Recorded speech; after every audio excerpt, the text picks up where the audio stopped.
Batman starts watching. Yeah. You know, Clark Kent and Superman. He finally confronts him. It's this really untrusting relationship throughout the first half of the movie, and then there's an event that happens in the middle of the movie where they're forced to work together. Yeah. You know, and then it becomes that 80s style buddy cop movie. You saw that comment there too. Superman working on Lex Luthor. No!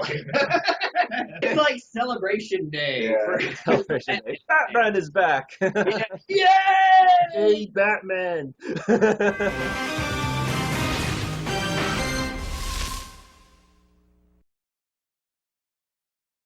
So this is Dave from Ultra Mega Death Ray, here with another roundtable video with my buddies Ross. What's up? And Quan. Greetings. And we got a whole slew of topics, being the weekend of Comic-Con. Of course, there's going to be a whole bunch of topics, and 4 of our topics going to be over Comic-Con stuff, or at least stuff that was revealed during Comic-Con. So let's get right to it. So the obviously biggest one is the sequel to Man of Steel, which is basically going to be a team up of Superman and Batman. So yeah, I mean, like, it's going to be it's going to be directed by Zack Snyder again. There hasn't been word as far as like who's going to play as Batman yet, but we do have a tentative release date for summer 2015. So first off, guys, how excited are you about this? And also, who do you think could play as Batman? Here's the thing. I'm going to say this right off the bat. I predicted this. I'm going to start telling the future.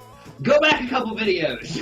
I literally said this was going to happen. Let's say that the next film, the movie starts. You know, DC Comics, you know, the logos flash and whatnot. Yeah. You're crawling up through the cave, you know, and whatnot. And you see the back of dude's, you know, mysterious head with a giant computer screen. It's got, like, the destruction of Metropolis, you know, blah, blah, blah, aliens playing. You already know who it is. You know, like, you do a world's finest right off the bat. Superman, Batman, team up. I mean, that's how it should roll, you know? Yeah. Can you imagine, you know? I'm excited. Me too. And the fact that they're doing, like, starting off with a sequel with, like, a team-up movie, you know, that's a little bit unheard of, because we haven't really seen anything like that before, so... Right, yeah. That's the best part. That is the best part. We haven't seen this before. Yeah. We've been saying, like, how they have to kind of, like, avoid doing, like, the typical origin story and just go straight into it, you know? Because they've already lost time, so they may as well just jump right into it. It's a complaint from some of the people from Man of Steel, but they really didn't spend a lot of time on the origin story. They kind of breezed through it a little because you already know it. The same rule applies here. Who doesn't know Batman's origin story? What person today doesn't know Batman's origin story? We already have a film that covers that wonderfully.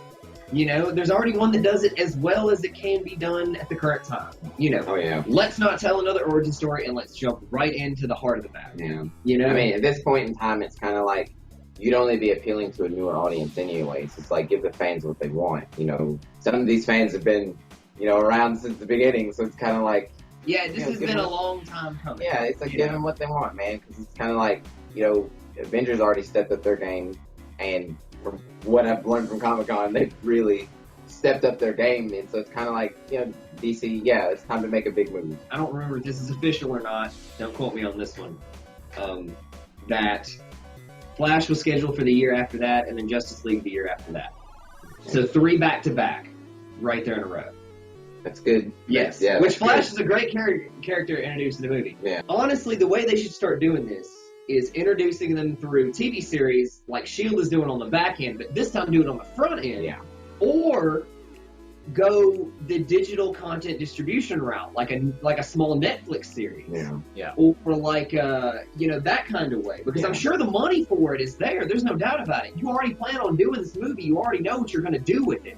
It'd be more cost-effective in that sense, too. Why not introduce these characters in a digital distributed series? You know, I would love to see, you know, 5 20-minute episodes all put together. You pay $5 an episode, that kind of thing, to download it or whatever. Yeah. And you get to watch this whole, basically, you know, small television series full, kind of like the way that the BBC series Sherlock is. Yeah. And then the big movies, you know, the movies you handle with, like, the big events, like the crossovers, like the huge story arcs, you know, that kind of Keep stuff. building on it, just building every time. Yeah, build a nice foundation. Because, I mean, what if you could go, instead of dealing with the movie theater, you could do a straight to DVD or straight to digital distribution of a 2-character team up again with, let's say, you know, Green Arrow or Green Lantern. This movie changes the entire format of how superhero movies can and should be done in the future. Yeah. That's my point.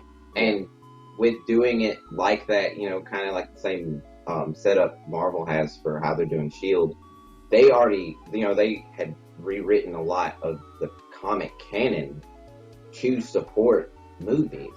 So they're like writing a lot of the movies into the canon now, you know, especially like bringing back, you know, Agent Coulson from the, like, he is in S.H.I.E.L.D. with DC, them doing this type of movie and putting it together. Like, they probably have like this really, really awesome campaign for how they want to like set it up, how they want to. Well, they have been. If you've known, if you've been paying attention, for instance, there are specific Justice League items now at Target. Target carries a specific line of Justice League children's clothes, lunch boxes, toys. I mean, you know, that kind of thing. They carry a very specific thing now to try to introduce this culture into it. Like, they're trying to prep everybody for this movie in advance.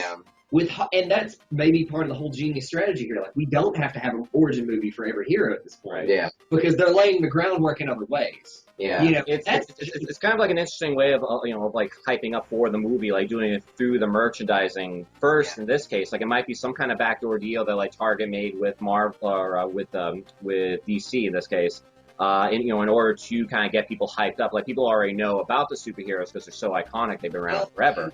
I'm sure that I mean, this was also Comic-Con too, but they actually had the physical, We're All Heroes or We Should Be Heroes or whatever, like the Kia Justice League inspired cars there too. Okay. So, like, each current Justice League member has a car designed based off them. You know, that kind of thing. So people see these cars, you basically associate that with a hero. And, you know, that kind of thing. Like, they're awesome. I mean, they're incredible looking. And you know what's funny about this is them doing something like this, like, they had the full advantage because they got to learn from Marvel. Because Marvel at this time, they already made a whole campaign. So it's kind of like DC's like, well, now it's like, what can't we do? You know, like, they've already done some things, like, let's do some things they haven't done before. And this is what that looks like. These characters are much more interesting than you and I could ever explain. Yeah. You know, we can talk about it for days, but until you read it, until you understand it, until you learn it, or, you know, figure it out or see it, it's presented in such a way that you can get it in that fashion. Then you never really truly appreciate it. I think that's kind of like why, like, when they did like the Dark Knight trilogy, at least for like the Dark Knight itself, like the second movie, they kind of played it up more like a detective movie, or like, kind of like a crime movie, really, more than like a superhero movie. Or like with Man of Steel, just played it more like a science fiction movie than like a superhero movie in a sense. So like they're kind of introducing these characters in a way, like, where, you know, even if you're not totally familiar with, like, you know, comics and superheroes and all that stuff, you can still get into it just because the themes that are presented are so universal. Well, and that's part of the allure of these team-up movies anyway. Yeah. You know, that's part of the allure of the Justice League to begin with, is that you have, you know, Superman, the all-American hero, you have Batman, you know, the Dark Knight, you have, you know, the Flash, who's basically, you know, kind of the hardy, you know, fun Joker of the team. You know, kind of, they have all these elements that make them they're great by themselves. Yeah. But they become amazing.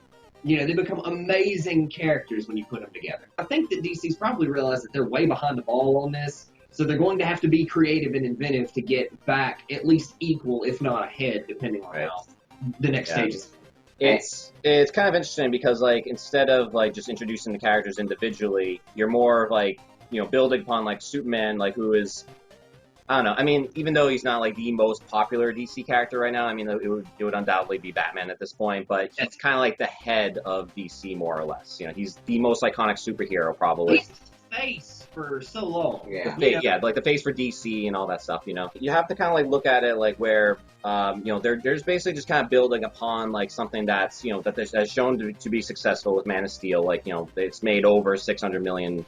Like at this point, like 630, 650 something or whatever. And now they're trying like to build onto it, so now they're just kind of introducing the characters by having them introduce each other instead. Like, so it's an interesting way, like, how they're going about it. What's interesting though is you know, how you brought up like with Justice League, because we're all kind of expecting for the Justice League movie to come out. And there hasn't been any Wonder Woman, at least not yet. Anyway, she's undoubtedly one of the core players of the Justice League movie. But that may be a component of this next movie. That's the thing, because DC, if you look at it, has three big elements. Yeah. Okay? You have science fiction, you have magic, and then you have your real life based characters. Yeah. You have those three elements. We've done the science fiction. With the next one, we're probably going to introduce some of the real life elements. The last thing that we have to tackle is magic. Yeah. And that may be a component of this movie that we don't know yet. It just depends on the type of person who's doing that movie, or you get to do that type of movie, and how they want to display it. Because, in the original, Marvel films, whenever they were getting people to direct movies, they didn't really think about the canon of the characters or anything. Well, they did, but there was no shared continuity. That's the problem. Shared continuity was never part of the original agreement. If that had been a part of the original agreement, then we would be able to see an Avengers X-Men crossover. You can really take notes because they got smart and started hiring directors that actually had that type of vision for that particular person. They grew up with these characters and they know all about it. For instance, I've said this before, it's if you're doing a Doctor Strange movie, you need to get somebody that has experience with doing really mystical or fantasy type, visions as far as how they want to make things look, stuff like that. You don't want to get somebody that is just a good art director. You want to get somebody who's familiar with that type of that genre. Yeah, that creative vision. Yeah. Don't think about this and that if you're going to do that type of movie, get the right type of people to do it. Stop giving it to Shane Black. Yeah. Stay away, Mr. Black. Just hire me, Warner Brothers. I'll help. I already have a plan to get your DC universe together. Just come holler at me. I'm around, man. Cool. Perfect fit. Right? I said Guillermo del Toro should do a Doctor Strange film. I was just thinking that too. With another person who could help him. I don't think he should do it by himself. I think he needs another opinion. So going back into the second question anyway about who do you think should play as Batman then in that case? I really don't know who should play as Batman. I can't even begin to tell you who should play as Batman, but I think one of the problems is that they haven't really casted a good Bruce Wayne yet. Let's hope that they're going to go with the world's greatest detective theory here. And because we haven't seen that yet. That's the Batman we need right now. Yeah. We need the detective Batman. We need the analytical thinking, strategic. Yeah. We don't need the physical one necessarily. Right. We need the smart one. Skills and resources. Yeah. Give us the Bruce Wayne we need. Yeah. I think it should probably be a younger Batman in this case, just considering the timetable, Man of Steel. Yeah. Yeah. But it can't be like the Christian Bale Batman, who is very angry and very, not very focused necessarily. He's more, just trying it out, that kind of. We need Batman that's been in his shoes for a couple of years. He's confident in what he can do because he's been very careful. I don't think anybody could give you an answer that would even make any sense at this point. It could be a lot of people. It could be a lot of people, and that's, not to connect it with the Dark Knight trilogy and all that, but it's just at the end of the Dark Knight Rises, anyone could be Batman. And then in this case, it kind of applies. They really have to nail this. I think this is very important if you're gonna sell this whole franchise. Basically, you start off with Superman, you add in Batman. I'm guessing they'll probably add in Wonder Woman afterwards. You really have to get the right people in those roles in order to make us believe that there's the characters. As long as she shows up, we're good. Right. So if they're gonna do a true Justice League, I don't know if they just do the core three of Superman, Batman, Wonder Woman, or if they add in Green Lantern and. They're gonna add in the Flash for sure. The Flash movie schedule. So more than likely, it should, if you were playing this out, it should be Superman, Batman, Wonder Woman, Green Lantern, Flash, Martian Manhunter, somebody else. Aquaman, probably. They've talked about Aquaman extensively, so they said have Aquaman on the horizon. I wasn't really too excited about the prospect of having Aquaman on the big screen by any means until I saw Injustice, seeing Injustice Gods Among Us. And just the way that they played up Aquaman and that, and just like how badass they made him in that game. Yeah, I want to see that Aquaman on the big screen. Really cool character, if you do it right. Yeah. He's actually a really cool character. His entire world that he lives in is almost its own movie. Exactly. Yeah. Yeah. Seriously. Yeah. Because there's a lot. He's basically the king of Atlantis, isn't he? Exactly. Yeah. I mean, seriously. But, So yeah, I could do like a whole Atlantis movie, I guess, but I don't know if they've already done that before. Atlantis, like some movie called Atlantis, I think. I think that was the that Disney movie. Yeah. But I just completely did Stargate Atlantis, which actually was pretty good.